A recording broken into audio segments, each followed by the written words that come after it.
¿Por qué esto? Porque nosotros vemos como a veces muy subvalorado este trabajo y no vemos la importancia que tiene la enfermera en estos procedimientos o en estos servicios.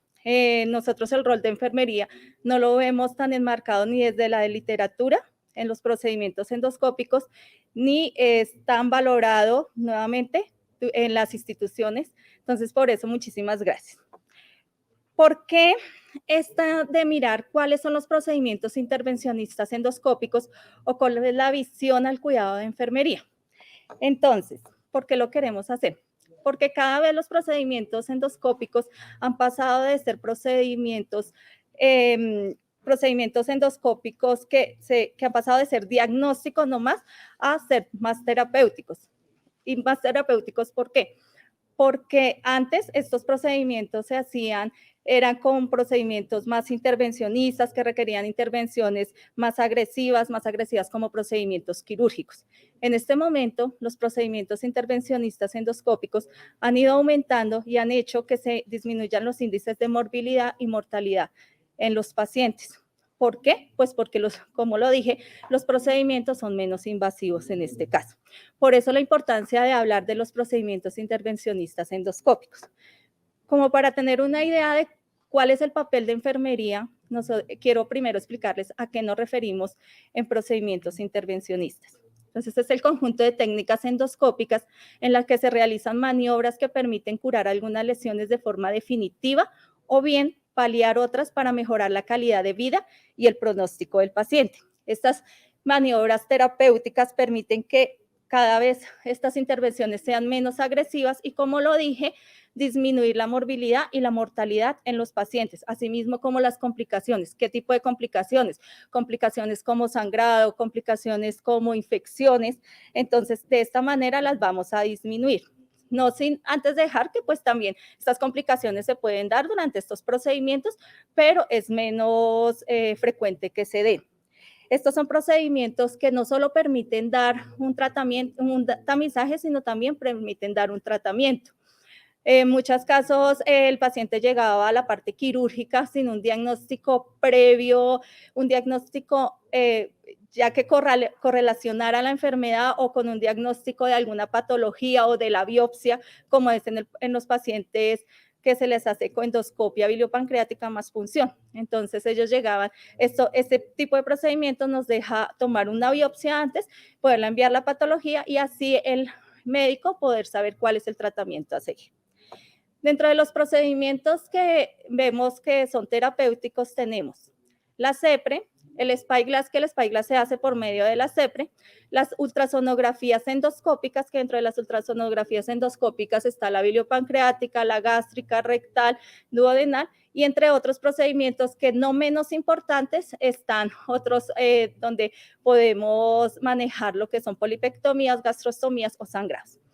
Para explicarles un poquito qué es la CEPRE y podamos entender nuestros procedimientos, les voy a contar qué es la CEPRE. La CEPRE es un procedimiento endoscópico que por medio o ayudado por la fluoroscopia nos ayuda a ver toda la vía biliar, nos ayuda a manejar todas las patologías a nivel biliar, de las vías biliares. Dentro de esas patologías podemos tener la de cálculos, podemos ver cánceres, tumores, estenosis o fugas biliares. ¿Qué hacemos dentro de la CEPRE? Dentro de la CEPRE hacemos las esfinterotomías, las ampulectomías, que las ampulectomías son cuando hay un tumor en la ampolla de váter y hacemos el tratamiento por medio de la CEPRE, retiramos esta lesión. Podemos hacer la inserción de endoprótesis y cuando hacemos la inserción de endoprótesis nos referimos a los stem biliares o pancreáticos porque también manejamos o manipulamos esta vía. Y estas endoprótesis las podemos colocar o porque haya estenosis de la vía biliar o muchas veces porque requieren para evitar unas pancreatitis también, pues siempre nos ayuda cuando se coloca el stent a nivel pancreático. Extracción de cálculos, que digamos que es una de las indicaciones más frecuentes en teoría. Podemos hacer la CEPRE o cuando hay fugas biliares, como ya les había dicho. El SpyGlass.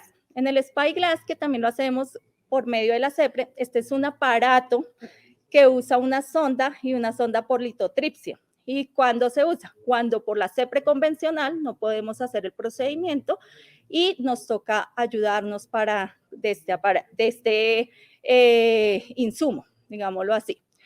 En el Spyglass podemos tratar diagnóstico de lesiones en el árbol biliar y pancreático, donde pues además la anatomía está alterada y por eso no se puede hacer con el duodenoscopio normal, o cuando hay destrucción de cálculos biliares o queremos tratar la parte de cálculos biliares o pancreáticos cuando son cálculos demasiado grandes que no nos va a salir por medio del equipo normal, que no los vamos a poder extraer. Entonces lo que hace este Spyglass por medio de la sonda es como destruir el cálculo y así poder hacer el procedimiento.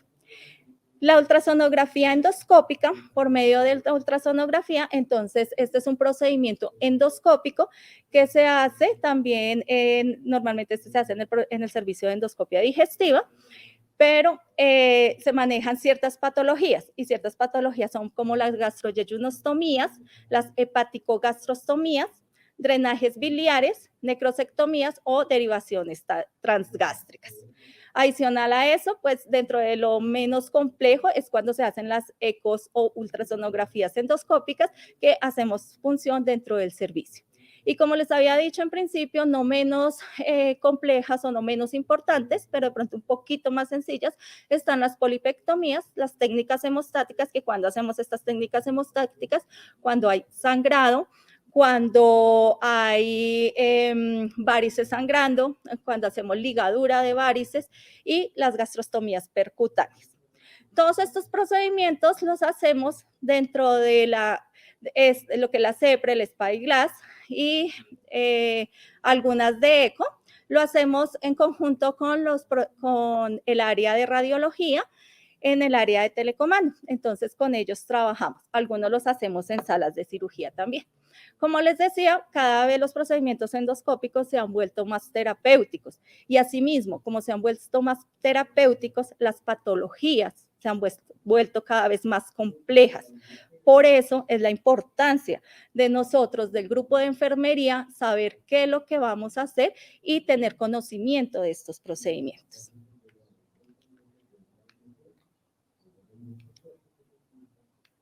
No me pasa. Listo.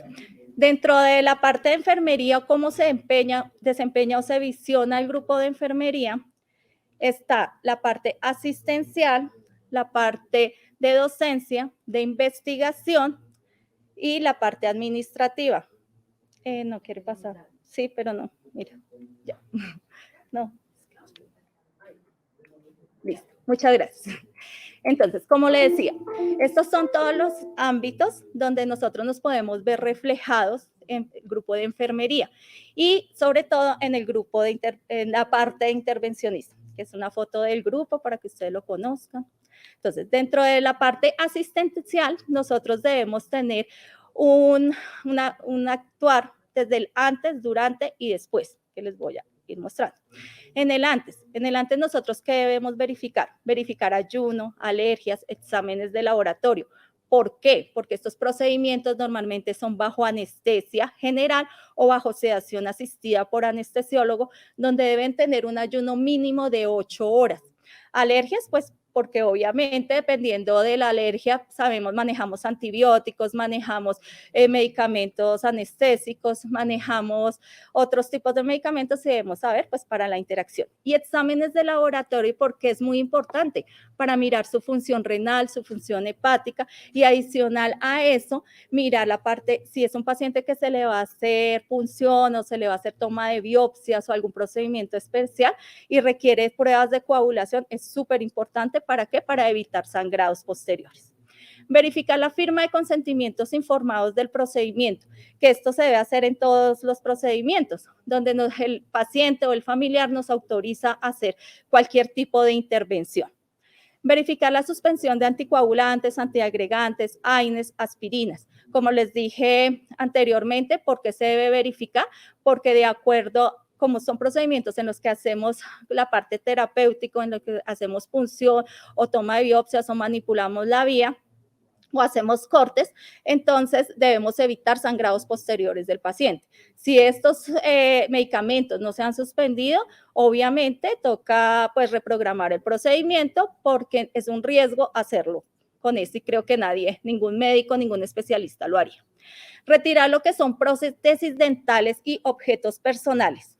Pues prótesis dentales creo que sobra el explicar, pero igual, pues obviamente es vamos a hacerlo bajo anestesia, es un paciente que se va a entubar en muchos casos y así no se hiciera bajo anestesia general, pues es un procedimiento que se hace por vía endoscópica, que el endoscopio pues va por la boca, entonces obviamente necesitamos retirar estas prótesis. Administrar antibiótico profiláctico según orden médica y según necesidad del procedimiento. No en todos los procedimientos administramos antibiótico, pero si se hiciera como en algunas secos con punción, en las CEPRES, en ciertos procedimientos, este antibiótico se va a hacer con mínimo media hora de anticipación y se va a hacer de acuerdo al medicamento que el doctor lo pida. Y educación al paciente, familia y familia sobre el procedimiento. Es muy importante esta parte. ¿Y por qué es importante esta parte de educación? Porque es que los pacientes vienen con miedo, los pacientes vienen con muchas preguntas, vienen con ansiedad, porque si son procedimientos en los que se puede determinar un diagnóstico, en el que vamos a tomar una biopsia, en el que de eso depende su tratamiento, esto genera ansiedad al paciente. Si es un paciente que el solo hecho de someterse a una anestesia o de someterse a un procedimiento que ellos desconocen generan ansiedad, preguntas. Entonces nosotros como enfermería debemos explicarle al paciente. Sí es cierto que ellos han pasado por una consulta que el médico les ha explicado, pero en estos casos ellos siguen teniendo dudas. Entonces uno les debe explicar las veces que sea necesario, por favor. Muy importante, qué consecuencias que va a sentir posterior al procedimiento. Durante el procedimiento, ¿qué debemos tener en cuenta? Debemos tener en cuenta control de constantes vitales, y esto es súper importante. ¿Por qué? Porque cuando se coloca la sedación o la anestesia, son pacientes que pueden hacer hipotensión, que pueden hacer bradicardias, que pueden alterarse su constante vital y que nosotros como enfermería debemos estar súper pendientes de esto. Sí es cierto que igual estamos con anestesiólogo, estamos con un médico especialista, pero nosotros, esta parte nosotros siempre debemos tenerla presente para mirar cuál es el actuar. Administrar medicamentos según necesidad, pues de acuerdo a las necesidades del paciente y lo que requiera. Asistir en toda la parte de inducción de anestesia y durante el mantenimiento al anestesiólogo. Nosotras las enfermeras que asistimos a estos procedimientos estamos entrenadas en el proceso de anestesia. Nosotros estamos avaladas y certificadas por el curso de anestesia que nos ha dictado pues la fundación precisamente para saber lo que hacemos durante el procedimiento, para asistir adecuadamente al anestesiólogo. Asistir al gastroenterólogo durante el procedimiento. Si es bien que no lo hacemos las enfermeras, esto lo hace el auxiliar de enfermería, pero es de igual importancia lo que ellos hacen durante el proceso y creería que es como una de las partes más importantes de asistir al médico, porque de acuerdo al entrenamiento que ellos tienen, de acuerdo al conocimiento que ellos tienen, trabajan en conjunto con el gastroenterólogo para así evitar cualquier tipo de complicación y proporcionar el máximo bienestar al paciente. Entonces, cuando decimos proporcionar el máximo bienestar al paciente, es proporcionarle que esté con una posición adecuada, que no vaya a ser zonas de presión, que si necesitamos hacer alguna parte de usar placa, no vayamos a tener nada que nos pueda generar quemaduras posteriores al paciente. Entonces, esta es la parte durante. Y posterior al procedimiento, también nuestro actuar es, bueno, el traslado al área de recuperación, que siempre lo hacemos en conjunto con el anestesiólogo, y cuando lo entregamos en el área de recuperación, que nos lo recibe un par, la entrega debe ser completa. ¿Y completa es qué? Es contar qué le hicieron al paciente, es contar qué complicaciones tuvo de pronto durante el procedimiento, qué medicamento se le colocó. ¿Y para qué esto? Para que la persona que no lo recibe en el área de recuperación o la enfermera o nosotros mismos sepamos que se puede presentar posterior a, a esta recuperación, o qué sería normal o qué no sería normal que se pudiera presentar. Monitorización continua en el área de recuperación. ¿Y por qué monitoría continua? A veces como que asumimos que si el paciente ya llegó a recuperación y se está despertando un poquito, entonces ya no es tan importante esta monitoría, pero no es así. ¿Y por qué debemos tenerlo presente? Porque en cualquier momento el paciente puede hacer un efecto al proceso de sedación, o si alguna complicación como cuáles complicaciones, y adelantándome un poquito a los procedimientos, se pueden dar sangrado, perforación. Si el paciente tiene dolor, esto se nos va a ver reflejado durante la monitoría. Entonces, si vemos que fue un paciente que llegó con constantes vitales dentro de lo que se considera normal, pero se nos empezó o a desaturar, o se nos empezó a aumentar la frecuencia cardíaca, o al contrario, o su tensión, pues es algo que está pasando, porque el paciente no va a hacer esos efectos porque sí. Entonces, ahí debemos mirar qué está pasando. No administrar anticoagulantes durante las primeras 24 horas. Y esto es súper importante, sobre todo en la entrega cuando uno sale de recuperación, o cuando la enfermera de recuperación va a entregar su paciente a piso, o cuando le va a dar salida. ¿Por qué no administrar estos anticoagulantes? Porque, como lo dije en principio, en muchos de los procedimientos hacemos toma de biopsias o manipulamos y hacemos algunas papilotomías, por ejemplo, que hacemos en la CEPRE, que son unos cortes que se en la papila. Entonces, estos anticoagulantes, como son cortes, si se hacen, pues se hace manipulación o toma, si empezamos e iniciamos esta anticoagulación antes de las 24 horas mínimo, que nos va a hacer producir, nos va a producir sangrados.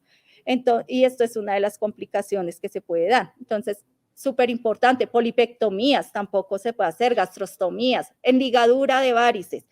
Ninguna de los procedimientos donde uno haga la parte terapéutica se puede administrar la anticoagulación antes de las 24 horas, y esto lo debemos tener muy en cuenta, porque muchas veces nosotros vemos que la enfermera de piso o en la casa no se llevaron tan claro esta recomendación, lo inician y el paciente llega sangrando y se nos complica.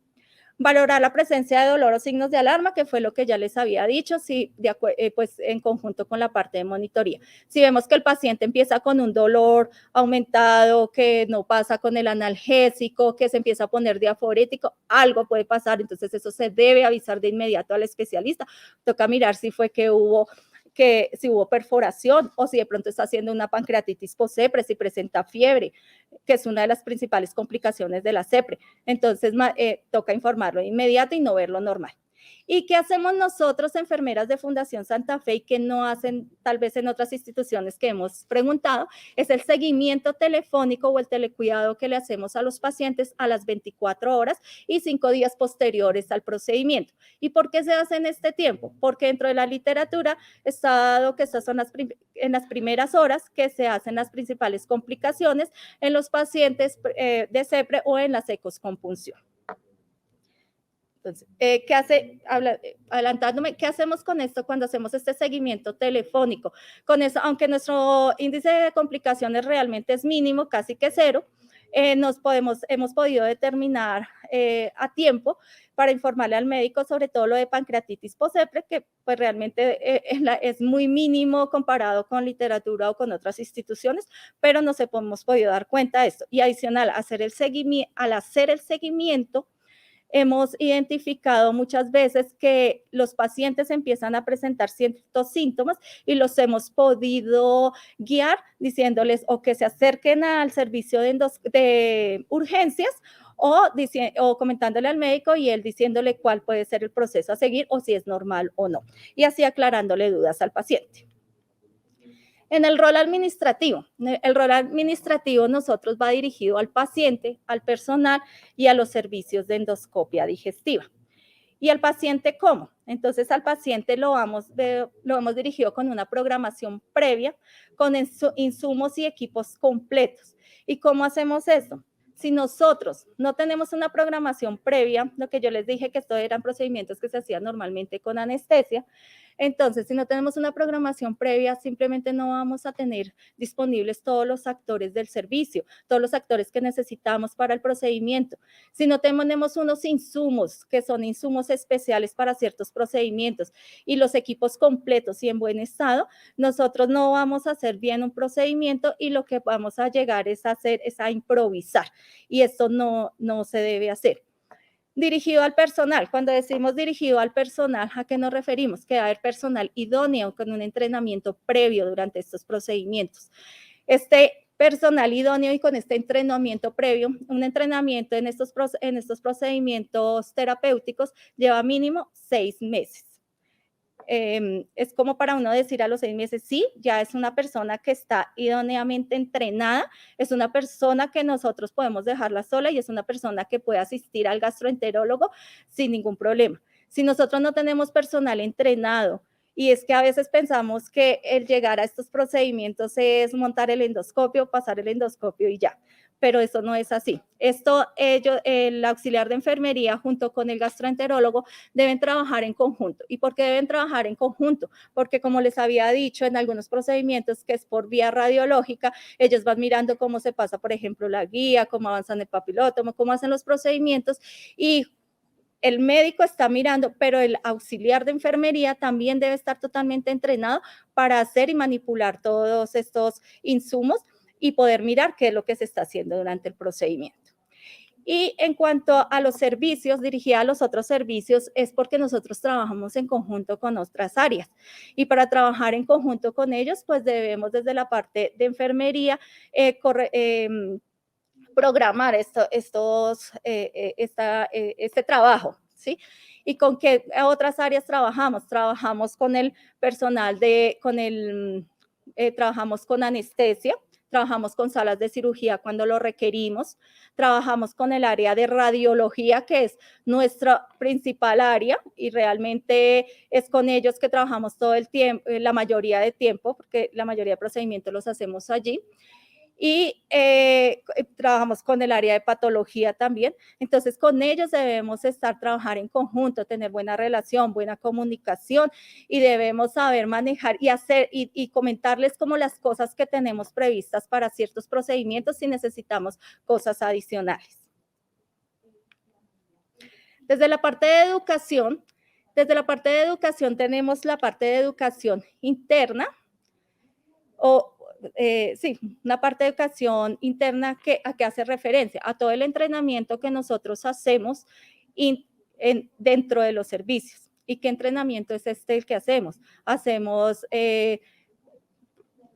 estudio de casos, revisamos temas, hacemos la parte de entrenamientos dentro de los servicios con equipos nuevos, vienen los proveedores, vienen los fabricantes, nos entrenan antes de usar cualquier equipo. Si tenemos preguntas, hacemos un reentrenamiento también. Entonces, constantemente estamos recibiendo educación frente a ellos. Y cualquier duda o pregunta la revisamos dentro del tema con el mismo personal.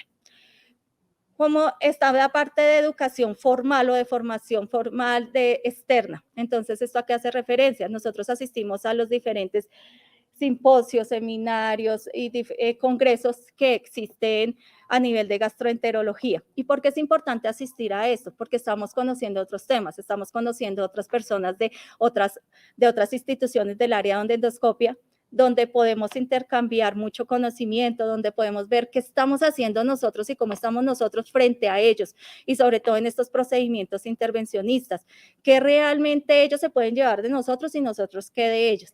Entonces es súper importante pues ir y participar en estos congresos. Está la parte de entrenamiento de personal nuevo, y cuando decimos aquí de personal nuevo, es que cuando nosotros ingresa al servicio de endoscopia, el personal nuevo, se empieza una capacitación. Como yo les decía, pues dependiendo del área y dependiendo de los procedimientos, se van cumpliendo como estos objetivos. Dentro de los procedimientos intervencionistas, vuelvo y les digo que son mínimo 6 meses para que uno diga está ya 100% entrenado. Pero porque es súper importante que nosotros hagamos este entrenamiento, porque es responsabilidad de nosotros el entrenar el personal nuevo. Si nosotros no transmitimos esa información, si nosotros no les decimos qué hacer al personal nuevo, pues es personal que nunca va a quedar capacitado y es personal que va a cometer muchos errores. Entonces, es responsabilidad del personal que está dentro del área, que ya está 100% entrenado, que dé esa capacitación y la dé al 100%. Y por la parte de educación, tenemos también la parte de educación hacia el paciente. Es muy importante nosotros educar al paciente en el pre, y en el post procedimiento. ¿Y por qué es importante? Vuelvo y les digo, ellos llegan con muchas preguntas, con mucha ansiedad. Entonces es súper importante hacer esto. En cuanto a la parte de educación, el llevar a una planificación, seguimiento y evaluación, eso nos hace hacer los procesos bien. En el enfoque investigativo, ¿qué debemos hacer? Mejorar la actividad profesional a través del método científico, desarrollar metodologías propias de trabajo, elaborar guías clínicas basadas en la actividad asistencial, mantener sistemas de información actualizados y definir estándares de calidad. Todo esto va ¿en qué? En que de acuerdo a lo que nosotros veamos en la parte de hacer nuestro desempeño desde la parte científica, nos va a llevar cada vez a ser mejores. Y así nosotros no hagamos investigación, tampoco debemos retroceder y quedarnos en el antes. Siempre debemos adquirir y coger las cosas nuevas e incorporarlas a nuestras áreas. Es muy importante que las instituciones o que los servicios empiecen a hacer investigación. ¿Para qué? Para pues cada vez ser mejores y mostrar que lo hacemos en los servicios. ¿Cuál es nuestro alcance? Entonces, nuestro alcance en este momento, como ya les dije, el telecuidado a las 24 y 72 horas post-procedimiento. Estamos 0 complicaciones en procedimientos intervencionistas y cuando les decía, por ejemplo, que se han presentado pancreatitis, al mirar no es por mala técnica, sino realmente es más por la fisiopatología del paciente.